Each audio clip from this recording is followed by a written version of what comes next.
proposed expenditure be agreed to, and I call the member for Dunkley. Thank you, Deputy Speaker. My question to the Minister is, what is this government doing to ensure that older Australian women, the fastest growing cohort of homeless people, aren't forced into homelessness because of housing affordability issues, and in particular the enormous rise in rental costs across this country, but in my electorate of Dunkley.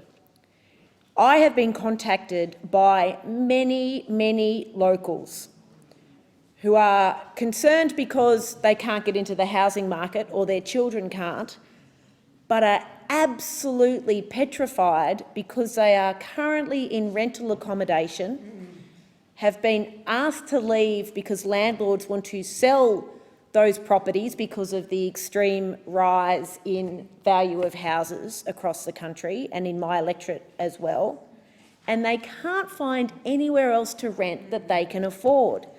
And these constituents are predominantly single parents, and a huge proportion of them are women who have fled violent or controlling relationships, or whose marriages broke down, and in the divorce the matrimonial house was sold and they are left with children, not able to buy back into the housing market and are relying on rent.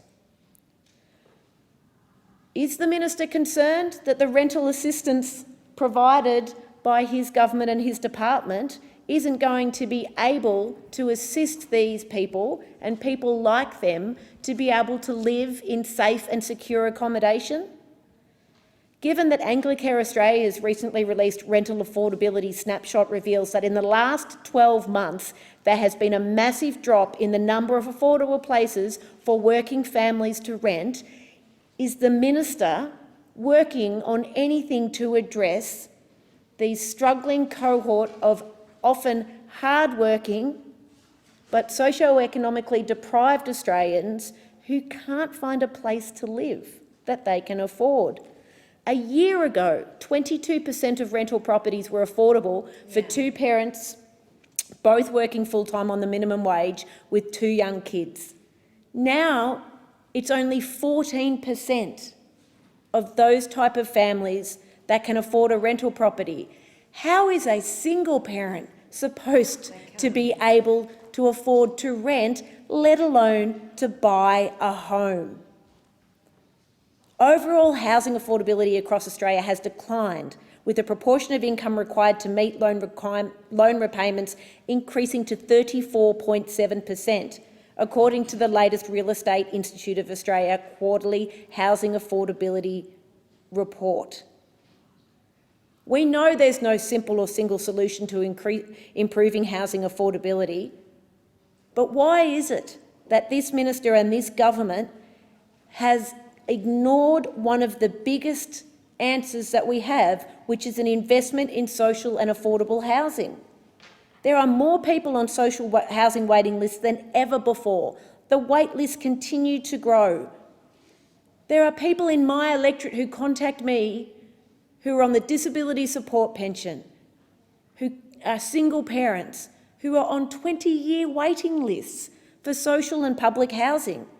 There's less public housing today than there was 10 years ago. And the percentage of social housing as a proportion of all national housing stock also continues to decline. Why won't the minister in this government follow Labor's policy to create a $10 billion off-budget Housing Australia Future Fund? It will build social and affordable housing now and into the future, and it's good for the people in our community who just want safe and secure housing for themselves, for their children, for their retirement, and it's good for the economy.